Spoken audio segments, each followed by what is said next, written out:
Welcome back to Perfect Takes. I'm your host, Stephen Patton, joined as always by my co-host and dear friend Jacob McGuire.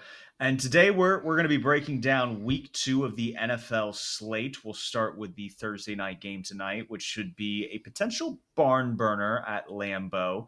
And then we'll shift our focus to a couple games on Sunday before wrapping up with the Panthers matchup in Arizona. It's interesting. We get week 2, a 4 o'clock game for our home team, Carolina Panthers. Jacob, what's your opinion on these 4 o'clock window games? I used to not like them because 1 o'clock is such a on the East Coast. Obviously, 1 o'clock Eastern is such a good routine. Like you can get your lunch and watch the game, and if you have a drink or two, it won't mess with the rest of your night and stuff like that. But I don't mind the 4 o'clock games. If we were closer into the winter, like if daylight savings had ended already, I think I'd like it better because it would start light outside, end dark outside, and your day would wind down. It's obviously going to still be light outside after this one, but I don't mind the 4 o'clock game. Plus, it's going to let us watch a full slate of red zone. I think it's 9 games this week in the 1 o'clock window, and we won't be disappointed by the Panthers if they're losing. Right? It'll be like an agnostic viewing of the 9 other games without having to worry about the Panthers. Yeah, and that wearing down on our mental health because last week it felt like took several years off my life, but that's Well, and most Panthers last week was games. different too because of the lightning delay. So like we were on our toes for what was it? A little over an hour, and then it came back when all the other games were over basically. So I don't think well they have a dome in Glendale, so we won't have to deal with that. Yeah, no weather delays outside of a tornado warning, which I don't think they really get those out in the desert, so we're They get fine on that. sandstorms, but those are few and far between. Yeah. So shifting our focus to Thursday night, we have the Washington Commanders heading to Green Bay to play the Packers. Micah Parsons against Dan Quinn, Matt LaFleur against Dan Quinn. A lot of marquee matchups here. Intriguing, I think, storylines, you could say. I don't know if the Commanders can come in and get a win. I'm not saying that they can't. I'm just saying I don't know if I would lean that way just based on how these two teams played last week. Yeah, Green Bay to me looked like the best team in the NFC following Week One. They pretty much demolished the Detroit Lions. That was in Lambeau, if I'm not mistaken, so they had a home field advantage. But they were able to do whatever they wanted, and that was out or without, excuse me, Matthew Golden being like the focal point. That was without Micah Parsons having a full slate of game reps and a full month or offseason of practice with that team.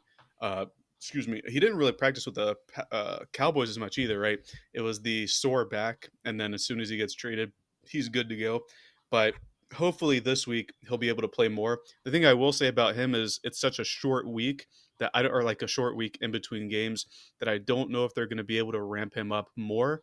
Hopefully they will be because he's going to be a big piece against that new Washington offensive or the new tackle duo at least. But Dan Quinn knows him well, the Washington head coach. Hopefully he can mitigate that for Washington's fans' sake. So he's going to be lining up probably all over like he did last week, but mainly we'll probably see him going up against the rookie Josh Connerly. I'll be very intrigued to see what they do in terms of chip help and then how they engineer the run game. Because I think if the Commanders have a chance in this game, it's Cliff Kingsbury's game plan. This is an offense that's going to be able to run the ball and run it very effectively because of what Jaden Daniels offers in the run game. And so his ability, his threat with his own legs is going to create a caveat that obviously the Lions couldn't do last week with their run game. And I think some of their offensive line concerns reared ahead where I don't think we're going to see as much of that tonight with the Commanders. This was a team that was able to run on will at almost everybody they played last year, and they played some really tough units. So, with that in mind, you look at the Packers secondary, they really don't have anybody back there to stop a guy like Terry McLaurin or even a guy like Noah Brown that was getting fed last week on some of those like perimeter routes. And so, leaning into that, leaning into your run game, I think Cliff Kingsbury can orchestrate an offensive game plan where you can go shot for shot with this Packers offense, unlike what the Lions did this past Sunday.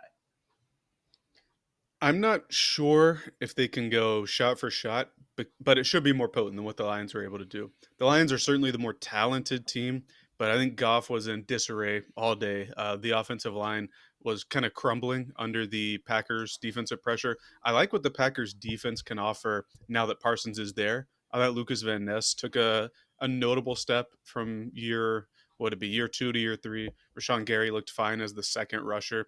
And when you compare that to the Giants defense that the Commanders faced last week, the Giants front is very good, but Micah McFadden got hurt within the game. The Giants secondary wasn't living up to the financial investment that they spent in the offseason on a couple of those guys.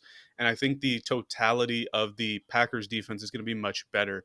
If you shift it to the offensive side of the ball for Green Bay, I'm interested to see if they can get Matthew Golden more involved. I think he's kind of a mismatch against the patchwork secondary that the Washington Commanders have. A couple of pieces that I like in Washington, like the rookie Trey Amos, Mike Sanders, still the nickel corner, but I'm not sold on the safeties and the old Saints guy, Marshawn Lattimore. Excuse me. I'm not sold on their secondary as a whole. So I think LaFleur can scheme some stuff up, and I think the Packers' run game might be a little too potent for Washington to be able to stop. I strongly disagree on the Matthew Golden point, and I think the reason being when you look at the cornerback depth that the Commanders bring out, that's completely fine, and you're probably not going to see a safety on him because he is going to be quote unquote their number one. I think if anything, when they do deploy zone coverages, it's guys like Tucker Kraft and Romeo Dobbs that are going to eat because of the attention that is shifted to a guy like Matthew Golden. So he may have an impact, but I don't think it's necessarily going to be in the stat sheet or necessarily the targets tonight. I think the Packers, though, because of the dominant offensive line they have, and when you look at the Commanders' defensive line and just how shaky that is, I think it is a solid group. They have depth, but this isn't a defensive line that's going to be able to hold its own in the trenches. So I could definitely see the Packers leaning a little bit more in the Josh Jacobs and allowing them to set up those deeper play action shots when they have a shot to against the cover one or cover three look. I mean, I would hesitate. I'm not just a big fan of the corner depth that they have there, but I guess we differ in that regard. The I reason I mean, they said safeties stopped is Malik because Neighbors and Wandale Robinson, and well, I'm not saying Russell Wilson's great, but like they shut them down. they didn't shut them down. Russ just missed them and wasn't able to get the ball to them, particularly Malik Neighbors. He actually found Robinson a couple times. That's going to be the main difference. Jordan Love, I think, is at this point at least, a much better quarterback than Russell Wilson. I brought up the safeties because Matthew Golden's ideal role when he was drafted and how they've integrated him into the team is like deep over the middle, deep post, things like that. Things that Christian Watson just couldn't be on the health or be on the field to be reliable on. He got a 1 year extension, so shout out to Christian Watson. But that I think is the ideal game plan for Golden. If you're shifting him over the middle or like the deep middle, you're going to see safety help. That's why I brought up the safeties. But I agree with the Tucker Craft point, the Josh Jacobs point. I think the Packers are just bigger as well, and they can kind of impose their will throughout the game. I'm taking the Packers probably outright. I don't know which way you're leaning in this game, but I think the Packers have the horses to get it done. Hey, I mean, the Packers are the better team, and that's what I said at the start. I think the Commanders can come in with a game plan. They can go shot for shot like they did last year in the postseason, last year towards the end of the year against some of the more like high powered offenses. But like that's what they're going to have to do because I think Matt LaFleur and his success against Dan Quinn. I mean, the last two times he's played a Dan Quinn defense was one the last wild card matchup that sent the Cowboys packing in home at home. Dropped 48 on them there. And then it was a home overtime game back in 2022. I think Aaron Rodgers was still the quarterback, and they dropped 31 in that game. So I'd expect the Packers to drop no less than 30 points. I don't know if I'm saying that's a perfect take right now, but that is where I'd be leaning is that I think in order for the Commanders to stick in this, they're going to have to score 30 as well. And they're capable of it. Last thing I'll say is the Packers are wearing the white cheddars tonight, so that's another point in their favor, at least for me. I'm a big fan of those uniforms. Are Onto the the set. Commanders throwing their throwbacks, though? I heard a rumor that they might. I'm not sure. I'll have to look at actually you can pull that up It's right their now. it's their Super Bowl era where they bring back the Okay, so like colors the but not the old yeah, logo. So it should I like contrast those a nicely lot with the better too. Packers. Yeah. Their Super Bowl era ones, as they're putting them, I think those are much better than the current. They have like rounded aesthetic on their numbers and stripes. I'm not a big fan, but Uh, Overall, good uniform matchup tonight. And I was talking the other day with one of my buddies. Thursday night football has gotten way better over the past couple of years with some of their contests. I think since Amazon became involved, Thursday night football has really taken the step. But Sunday games, obviously the Panthers play in the 4 o'clock window. But before that, we wanted to mention a couple of games. Jacksonville, Cincinnati, I think has potential to be one of the higher scoring games this week. Obviously, Cincinnati didn't score a lot of points against Cleveland. In fact, they scored or didn't score. They amassed 7 total yards in the second half and were able to eke out a win. I think the how do I say it? I don't think Jacksonville has as imposing a player as Miles Garrett does for the or is on the Cleveland Browns. That being said, the Jacksonville defense threw the Panthers offensive line for a loop. And I know the Panthers offensive line wasn't fully healthy, but the way that they were able to pressure Bryce Young should have been inexcusable with the players the Panthers did have. But the thing I'll point to is that both Brian Thomas and Travis Kelsey for Jacksonville, and then T. Higgins and Jamar Chase for Cincinnati, all four of those guys performed well under expectation. And I think with two, we can say weaker secondaries, especially at the corner position, I think there's potential for all four of those receivers to have big days on Sunday. So this isn't the necessarily say a knock, but like Bryce Young was only pressured on 30% of dropbacks. He was kept clean on 65% of his dropbacks. At that rate, like those are good average numbers. So, like I'm not going to knock and sit here and knock the Panthers offensive line unit. I've seen other grades come out that have put them up higher. So I don't think that was necessarily the issue. I think the Bengals offensive line, the way it's constructed, can hold their own against this Jacksonville D line. It's going to come to the back end, and they did a good job at, I would say, keeping everything in front of them. You saw the T Mac plays all over the field. You saw the XL or Leggett miscues, and so because of that, you don't think you're going to see those miscues from a Jamar Chase, a T Higgins. They should be able to connect on that a little bit more. However, it is an interesting game because these teams, the Jacksonville Jaguars, I think, are mistake prone. You saw that they had to settle for field goals. They're still figuring things out as they're in this new era. And then with the Bengals, they start slow. They generated 7 yards of offense in the second half last week against Cleveland. I understand it's a division rival. I understand the Browns have Myles Garrett, but that's just inexcusable. And to me, that is something that I think needs to get harped on. Is we are still in the early onset of the season, and so expecting this to be a barn burner, while it has the ability to, it has the highest over of any games this week. I think it also has the ability to disappoint a little bit because we also expected the Panthers and Jacksonville Jaguars to kind of have a little bit of a scoring fest, and that never kind of seemed to materialize. For sure. I'll point to the lightning delay as well to kind of cut short a lot of the momentum. But even Jacksonville, I think, scored 10 points after the lightning delay, and the Panthers had the late touchdown there. What I will say is, I think Trevor Lawrence has an opportunity to bounce back as well. Despite the overwhelming win, Lawrence didn't play particularly well. I mentioned that Brian Thomas, he only had one catch. Travis Hunter, everything was really underneath. A lot of that was on Trevor Lawrence, just missing keys, not finding open receivers. But I think that the receivers will be able to get more open against the Cincinnati back end. For all the defensive woes the Panthers had, I think J.C. Horn played a very good game. I think Trayvon Merrick had a good game. And when you have a couple good DBs that can affect the passing game, that helps a little bit throw the QB out of a loop. I think he can bounce. Lawrence can bounce back this week. Certainly, Joe Burrow is going to have to play better this week, and those receivers. But I look at the two run games as well. It's not going to be just a passing fest. The Jacksonville Jaguars had over 200 yards rushing. Travis Etienne had a career resurgence game. And then on the other side of the ball, Chase Brown was involved in that first half early and often. And then, like you said, in the second half, kind of tapered down. I think both running game or both primary running backs as well can have good days if they can get going early and often. I would agree in the case of the Jaguars because of how they've designed their offense. They want to be able to not only disguise the run in the pass, but set themselves up to be a very efficient running team. That's something that Bengals really haven't done. They've been able to pair efficient running backs or efficient, like looks with Joe Burrow in shotgun, but it always hasn't panned out. And that's kind of what we saw last week. So banking on Chase Brown, it could be what we see because they're playing lighter boxes, trying to cover Chase and Higgins at the same time. But that's one thing I would caution about is I don't think the Bengals are so sold on establishing the run where that's part of the Jaguars' identity.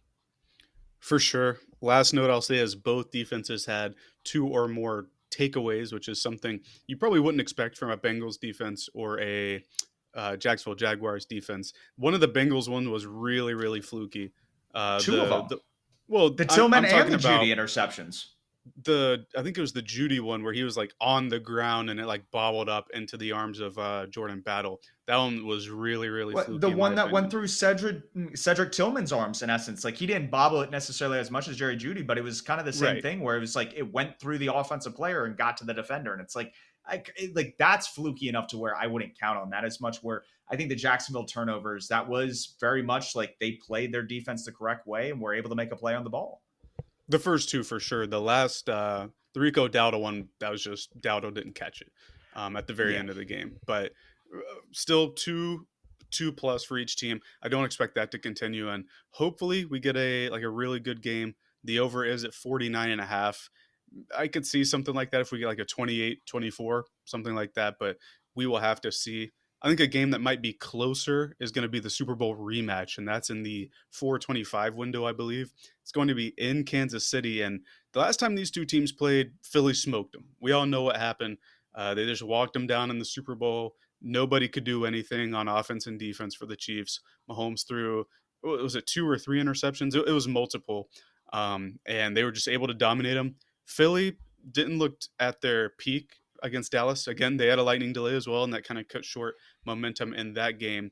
But KC didn't look very good either against the Chargers. So what are you looking for in this matchup? Because I think both teams have potential to take a slide from Week 1, and I think the Chiefs need the win way more than the Eagles do. I am going to be very curious to see if we see the Jalen Hurts that we saw in the Super Bowl because the Jalen Hurts we saw in the Super Bowl wasn't the Jalen Hurts we saw in the postseason run. It wasn't the Jalen Hurts that we outside of the Commanders game. It wasn't the Jalen Hurts we saw during last year's regular season. And so I think if they're able to generate a little bit of pressure, make him feel uncomfortable, and Hurts bails from a lot of clean pockets. That is something that he does on a regular basis and has done for the past several years. And so if you're able to get him uncomfortable, and he's not able to make some of the special throws he's been able to make when he gets man coverage from Steve Spagnuolo, it's not going to look as good. And so we saw it work with Justin Herbert last week. We saw it happen last year when Bryce Young and the Carolina Panthers hosted the Kansas City Chiefs. Like that's what Hurts is going to have to do in order to beat this team. So if he can't make those throws and be accurate and be on time, this is going to be a very long day for the Philadelphia Eagles offense. On the flip side, I do think Andy Reid, Patrick Mahomes, this is a game they've had penciled in on their calendars. And so this has definitely been a part of their game plan and finding ways to attack this defense. Obviously, being without Xavier Worthy, I don't know what the update is on him. Did not see the MRI come out this week, but I'll have to look into that. But that's a situation where you're going to have to funnel the offense through Hollywood Brown, still super old Travis Kelsey, while you're kind of piecing some things together. And we'll see if they're able to do something along that because I'm still very much concerned that the pieces that are on the Eagles defense have the ability to recreate some of what we saw in the Super Bowl. And that's take away what the Chiefs want to do best. And that's taking away a lot of the short and intermediate throws while generating pressure on the quarterback. So we'll see if the revamped Chiefs offense can do something different than what we saw in February. What are your initial thoughts and leanings? I think Kansas City being at home, this being a revenge game, like I remember the Cardinals dog walking us in the 2008 playoffs, and we went to Arizona the next year and we took it to them. And we had a bad year that year, but that was one game we did not mess around with. And I think the Chiefs have this one penciled that no matter what, they are leaving it all out in the field because they are very embarrassed about what happened. Well, I would hope so. They need this win more than probably any team in the league this week. Maybe Chicago Detroit has more consequence because the loser of that goes to 0-2 in division, which basically means you're not winning your division already. But if the Chiefs start 0-2, really, really bad look for a team that's trying to get back to that Super Bowl. I don't know which way I'm leaning. I think I prefer Philly still, just because I think the talent is still, even with the pieces they lost in the offseason, I think Philly's talent is still a tier above what Kansas City is. I worry about Kansas City's offensive line because I think Josh Simmons, the left tackle, rookie left tackle, I think he played great, or great for a rookie. I thought he was fine. But that interior of the offensive line did not have a good day against the Chargers' interior defensive line. And the Philadelphia Eagles didn't have Jalen Carter last week. Now that he's back, assuming he doesn't feel the need to spit on Mahomes at the coin flip before the game, if he's back, I thought Jordan Davis played a decent game, much better than what he's been doing early in his career. I think those two are a major mismatch for the Chiefs' interior offensive line. I think Mahomes is going to see pressure in his face early and often. I think the other key for me is going to be how Philly's DBs, especially the younger guys, match up against the receivers for Kansas City. CD Lamb and George Pickens are better than everyone on Kansas City's receiving core. But I think Andy Reid's going to be able to still find some wrinkles, maybe some short over the middle stuff.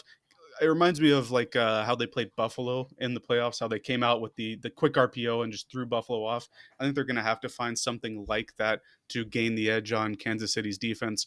And the last matchup I want to look at is Philly's wide receivers against the Kansas City defense. The I don't know if I want to say as a whole the Chargers receiving group is worse, because obviously AJ Brown and Devontae Smith are better than all their receivers. But as a group, I think the Chargers had a good group, and they were still able to find all of the receivers all over the field the entire game. And if that was the case, I worry about how the Chiefs are going to be able to cover AJ Brown in one-on-one looks, or Devontae Smith, who like routinely torches them down the field when these two teams have played. That's kind of another matchup. But then you have to rely on Jalen Hurts to get the ball to them, and he didn't necessarily do that in week one. So I think there's a lot of different key matchups in this game, and I tend to lean more in Philly's favor just because I think the talent is better. But you can never count out an Andy Reid and Mahomes team until they've proven otherwise. So I still think it's a close game, but I think Philadelphia is favored for a reason. I think it's 1.5 or 1 point or something. And I think I'm going to lean with Philadelphia in this game. I mean, it's your grave you're digging, and you'll bring this back up if they win next week. But again, I've seen too many times grown men. You get embarrassed in some of these situations, and you just don't allow it the next time around. And the other team, they aren't feeling the same way. They're just trying to keep the status quo and make sure they win the game. And you can get popped in your mouth with stuff like that. And so we've seen enough turnover on the Eagles roster. The Cowboys seem to do whatever they wanted to. They had an efficient game on the running game, on the ground as well. And obviously, Jalen Carter being out impacts that a lot. But it's like if the Chiefs are able to stay in third and manageables, Mahomes' magic goes on that down. I think the big thing is staying out of those third and long situations. And the more they're able to do that and just stay ahead of the chains, the Chiefs have a really good shot at winning this game. Talk about revenge matchups. And I brought up obviously us getting pounded in 2008 in the playoffs, coming back and winning in Arizona over the last part of I want to say like what, 12, 15, 17 years almost, like going back to like 2012, 2011 era, like when Cam Newton got drafted. Like we've owned the Cardinals for the most part. We've lost several, but for the most part, like we have their number. We beat them last year in Charlotte, but coming off the loss that we just had in Jacksonville, being on the road yet again, and the Cardinals, I think finding their identity in New Orleans, and I think using that to build upon. Are we going to have enough? Are we going to be able to pull some of the tricks and the stops that we had last year against Arizona and win a blowout, or are they going to be able to run away with this, and their defense with all the new talent going to be able to kind of slow us down as a unit? Because that is my concern, is that I think the Cardinals have gotten actually better on the defensive side, where all the additions that we just added, Turk Wharton's out obviously for the next few weeks, but they just don't seem to be panning out quite so well. Well, I want to give Turk Wharton credit. In the first quarter when he was playing, the Jags run game was just not non-existent. But they were getting like 2 yards of carry. But then he goes out, and I think that was the straw that broke the camel's back. And obviously, he's not going to play. I have no doubt that the Cardinals are going to run for 150 yards. That I've just accepted that point, because James Conner is one of the most efficient runners in the league. Certainly better than Travis Etienne. Kyler Murray's a better runner than Trevor Lawrence is. Trey Benson had a kind of I don't remember if it was a touchdown, but it was a long run against the New Orleans Saints last week. And certainly they know what they are. They lean into the run game. But we've owned this team in the past, like you talked about, since Cam's debut. So following that game where we lost, the Panthers are 7-2 against the Cardinals. I think 2012 was the next loss, and then we lost one in the Matt Rule era. Like Frankie Louvu had a pick six or something in that game, but we still lost. But otherwise, it's a clean slate. We beat them in the playoffs a couple times. We've beaten them in Glendale, in Charlotte, and I'd like to think that we have a chance to win again. But I think the defensive additions, particularly Will Johnson, the corner that they took in the second round, that everybody, myself included, had as a top 10 player, and he looked like a top 10 player against Olave and Rashid Shaheed. I think he's going to be the focal or like the X factor for the Cardinals defense. We have to get T-Mac, Tedero, McMillan more involved because he was winning pretty much every rep that he was on the field last, or every target that he had last game. And I believe he only had 9 targets. I'm gonna need to see like 15 or 16 from him because he's true to what we thought he was, a top 10 pick. And despite the we'll call it pass interference, one-handed mishap in the end zone, I think he had a very very good game. So if he can get involved, I think we have a chance. I think we also need to run the ball quite a bit. For someone who says he likes to establish the run and leans on the run game a lot, Dave Canales kind of goes away from the run game when you would think it's more convenient to do so, like on 4th and 1 in the red zone. But I don't know. I feel like we need to run the ball well. I feel like T Mac needs to get involved a lot. JT Sanders can clean up the one drop he had. The main thing for me, though, is Xavier Leggett is going to have to show that he's an NFL player in this game because Jalen Coker's still not there. Hunter Renfro, maybe he's more in game shape a week removed from his first start in 2 or 3 years. But Xavier Leggett has to be a good player in this game. We can't get any more sideline, doesn't get a foot in, even though he's like a yard and a half inside, or like lazy blocking or weird drops or running the wrong route, like on that 4th and 1 play. He has to be much, much better if we're going to have a chance. Wasn't it T Mac who ran the wrong route on that end zone? I've seen a breakdown and it looked like because it was 4th and 1, and so Xavier Leggett gets the depth, but then turns upfield instead of hitting like the flat to the sideline. If that wasn't the play call, then T Mac ran it wrong. But from my point of view and from I've seen a lot of other people say like if he just stays running, it's a first down. But I think he cut upfield for the end zone. Either way, Bryce shouldn't have thrown Okay. it away. He should have tried to run for it, but still, Or like fine, it was a JT Sanders coming miscommunication. across. Yeah, Yeah. yeah. It was just I wasn't like as much as Xavier Leggett should be. Anthony, we are not calling him Xavier. He needs to earn Xavier. Um, Anthony Leggett has a lot of miscues. I don't think the 4th and 1 was on him. But yes, we are not seeing the dog that he was sold out to be. Like the whole hype around Xavier Anthony Leggett was that he was a dog, and he has yet to prove that at least this year on the field. Because the most he has gotten spotlight action wise was his ejection in the preseason. But between the drops, between not being able to drag a toe, which I know there were some reporters that showed Jimmy Horn doing that in practice today as kind of like a slight, and that just goes to show like these are simple things you're supposed to do as a wide receiver, and he's struggling to do it. So it's like with him not living up to performance, it's like you have to funnel the offense through T Mac, through JT Sanders, lean on Chuba Hubbard in the ground game, maybe even some Rico Dowdle, splash it in. I love what I saw from the 1 or 2 plays of Trevor Etienne. You saw the burst there on the field. Like you can lean into the other guys besides him, and I think you might need to start going away from him until you get Jalen Coker back in the lineup. But again, this goes back to what we said on Tuesday. You should have traded Adam Thielen to begin with because he probably makes some of those plays that Renfro and Leggett could not make last Sunday. David Moore even makes more play, or he did in the second half of last year. So if There were we there were get in, some drops. Like I feel like him and Renfro are there going to be were, very but similar. I I think David Moore came in clutch more than Leggett did. Is kind of what I'm getting to. Yes, yes, I So agree with if, that. if you're in like gotta have it downs and you have somebody running a 8 yard curl or something, I would want David Moore to do that over anybody not named Tedero McMillan. But I do think the run game is going to be crucial as well, like we alluded to.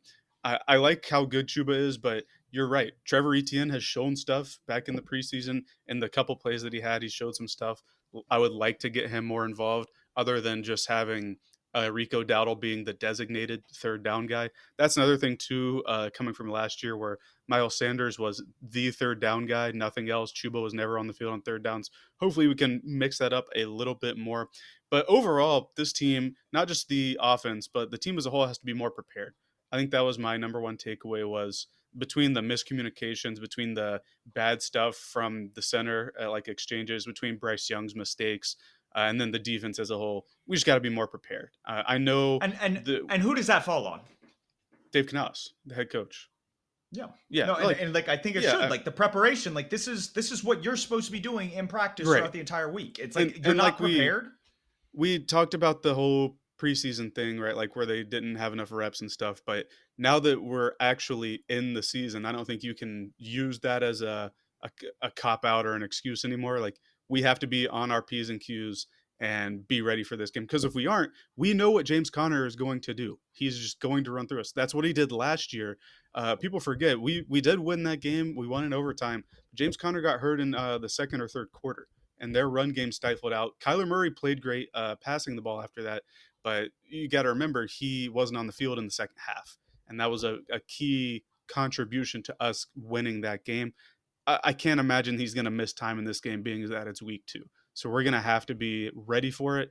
And I think, in my opinion, the way to win this game is for the offense to match their offense. So hopefully our offense is more prepared, has less silly mistakes, and can go like band for band with what they're able to do. The conclusion I'm starting to come to with the Panthers offense underneath Dave Canales and this play calling is obviously you're trying to isolate some one-on-one matchups, obviously take advantage of different coverage looks, but it feels like Bryce Young has to almost be perfect. And Mm-hmm. the wide receivers have like these aren't necessarily the easiest catches in the world. And so Bryce Young is putting it where it needs to be, but he doesn't have this like skill set where he can get a ball from like where he is in the pocket 40 yards downfield in a blink of an eye. He does not have a cannon for an arm. Like he has to play with anticipation. And so because of that, it's like he's not working with like a Kyle Shanahan or a Todd Monken or somebody who's able to use a lot of different alignments and personnel settings to create openings that are more, I guess, beneficial for this offense because we don't seem to have a lot of those easy layups. And so I think it just puts so much more on Bryce Young being perfect. And that's why we put the performance this past week underneath the microscope. And obviously, there were a lot of bad plays from Bryce, and they were some of the worst plays all game. But a lot of the rest of it was the team around him. And so I think that goes back on Canales and not having these guys prepared and not having just easier, like, scheme design layups for this offense to help give them confidence. And it's not there. Yeah, I think we saw in his rookie. It was way worse under Frank Reich. I want to say that first. And we saw in his rookie year that it's kind of hard to be anticipatory if the receivers aren't getting there or aren't going to catch it. I think we saw that with DJ Chark, with Mingo, even last year with Leakett a little bit. And I hope he doesn't go away from the anticipation throws, because that's what makes Bryce Young special. Probably top 5 anticipatory thrower in the league. But if your receivers aren't going to get there, then you can't do that, because the DB will be there instead, as we saw on the first interception in Jacksonville. But any other closing thoughts on this game? I think it's going to be close. My heart wants to say Panthers just because we've dominated this Cardinals team, but being realistic, I think the Cardinals should be the favorite, and I think they are the favorite. They are. And I think they do pull this off on Sunday because, again, like we don't have answers right now. And we started gaining answers as the season went on last year, but that's not a successful way to build a franchise. Like you can't be the Cincinnati Bengals every September and be like, oh, we'll clean it up and pull it out of our tails down the stretch. It's like you don't have the talent to do that. And it's just Hmm. like it's disheartening that you can't play a competitive football game because like as much as you can say about the Jerry Richardson era with the coaches that we had, it felt like when we watched, we were at least competitive, even if we were playing like at a 500 level that year.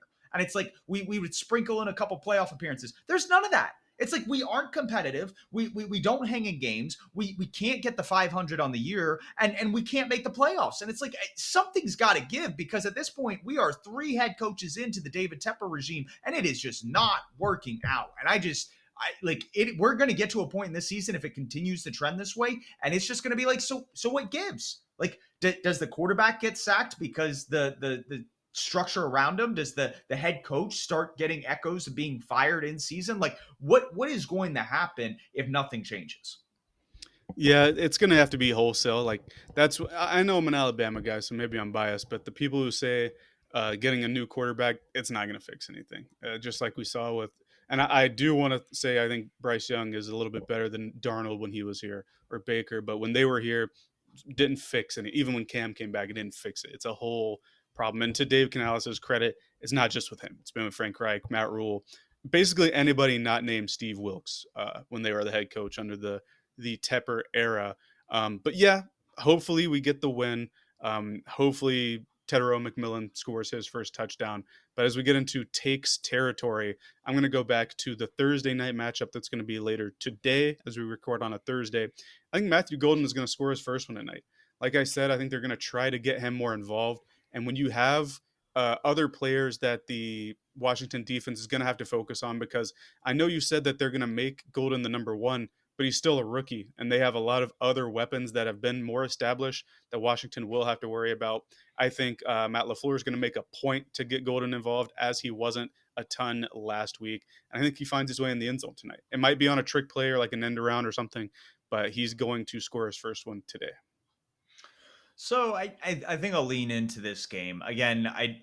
I wasn't a big fan of Matthew Golden coming out. I didn't think he was all that. I think he was deservedly like where he went in the draft, like what wide receiver ranking. I don't think was terribly off. If you're saying like he was wide receiver 3 or 4 in this year's draft, maybe like a top 5 wide receiver prospect. This was a weak class, and it's just as much as the Texas tape came alive down the stretch.